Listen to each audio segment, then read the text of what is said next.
Hello everyone, it is my honor to present our work today, titled Training Seated Postural Coordination in a Virtual Reality Racing Game by Active Pelvic Guidance from a Robotic Exoskeleton. This research was conducted by our team, which includes myself, Shawin Ofaswong, along with Patrick Puma, Ian Daly, Victor Santamaria, and Professor Sunil Arkwal. First, I would like to start with our main research motivation. Over 15 million people worldwide and around 300,000 in the US live with spinal cord injuries. About 80% of these cases result in tetraplegia or complete paraplegia, especially from injuries at the cervical or thoracic levels. This often leads to trunk impairment and sitting instability in wheelchairs. Nevertheless, studies suggested that improving pelvic mobility can help enhance daily activities like reaching tasks and upper body postural control. This motivated us to create a first prototype of a pelvic exoskeleton designed specifically for seated movements. Our device is called Pelvic Wheelchair Robot for Active Postural Support, or PRAPS. The robot is a 3 degrees of freedom closed-chain mechanisms designed for motion capture data of seated movements. The robot can move in all rotational directions, actuated by 3 brushless DC motors. The translational movements of the robot is coupled with its rotation, which is achieved by its unique mechanism design. This results in safe and comfortable motion guidance within the pelvic range of motion. So our goal in this study is to explore new sensory motor training methods to improve the coordination of the pelvis and the upper body within the dynamic sitting range of motion by using PRAPS on able-bodied human subjects. We also want to design a new virtual reality games that suits our task-oriented training goals. Particularly, we have established a new coordination training goal in this study. Our movement dataset has shown that the coordination between upper body segments in able-bodied subjects tends to change at different movement speeds. To address this, we will train subjects to maintain their original upper body coordination at their self-selected speed. This approach is designed to reinforce consistent movement patterns regardless of speed variations. In this study, we will utilize 2 types of controllers we developed in PRAPS. The first is the transparent mode, or zero-force controller, which allows us to record the subject's movements and use them as a template. This template will then be replayed in the trajectory mode, where it provides active guidance at the pelvis for postural training.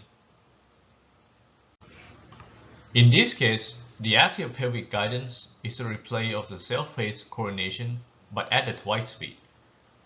We hypothesize that the active pelvic guidance provided by PRAPS during continuous waypoint reaching tasks will enhance the subject's learning of the upper body coordination goal after repetitions.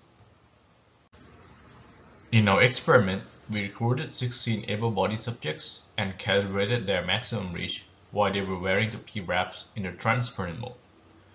The calibration involved 4 distinct reaching directions: right, front center, and front left, using the balloons as shown in the videos.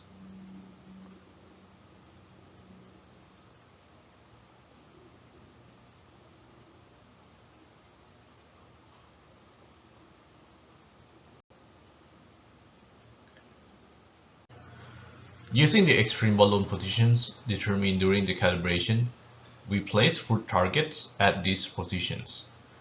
Each subject performed reaching tasks at their self-paced speed, and we recorded the movements of the pelvis, thorax, and right hand for each direction.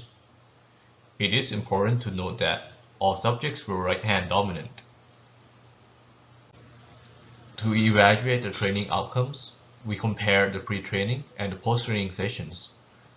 We created a moving target from the subject's baseline hand trajectory, shown as a red ball moving at twice the baseline speed. With the P-wraps in transparent mode, the subject aimed to keep their hand close to the red ball throughout the movement. Each reaching direction was tested 5 times in randomized order. In the reach game session, subjects were divided into 2 groups of 8. The experimental groups, or guided group, had the P-wraps switch to trajectory mode, actively guiding the pelvis at twice the baseline speed, in sync with the moving red ball.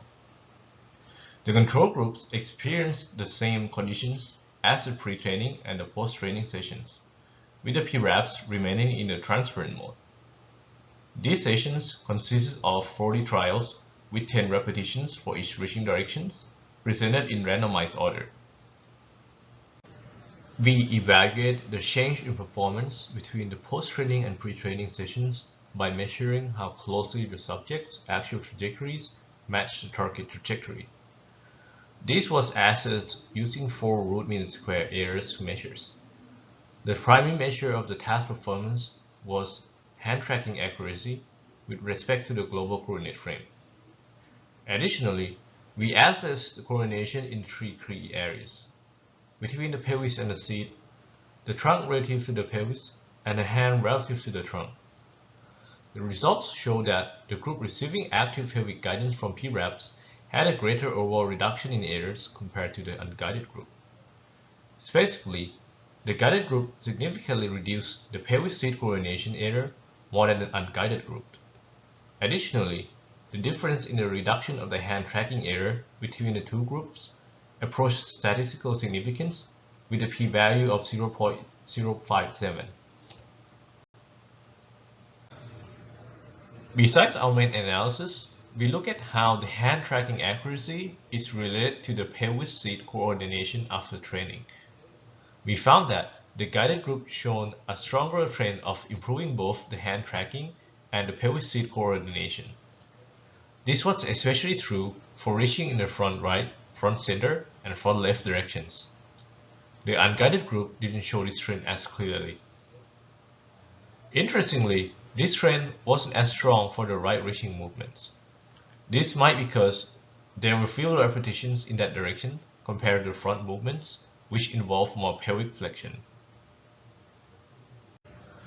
In conclusion, we have presented a new sensory motor training paradigm using a robotic pelvic exoskeleton (P-wraps) with our developed VR game. We used this system to train upper body coordination in able-bodied subjects as a proof of concept. And our results show that the active guidance from the exoskeleton significantly helped with learning pelvic coordination during fast-reaching movements. Next, we plan to create a robot-assisted training protocol specifically for individuals with spinal cord injuries. Finally, I would like to thank the New York State Department of Health's Spinal Cord Injury Research Board for funding this project. I also want to extend my thanks to our team for making this project possible. If you have any questions about this work, please feel free to reach out to me or Professor Agwal using the email addresses provided below. Thank you so much for your attention.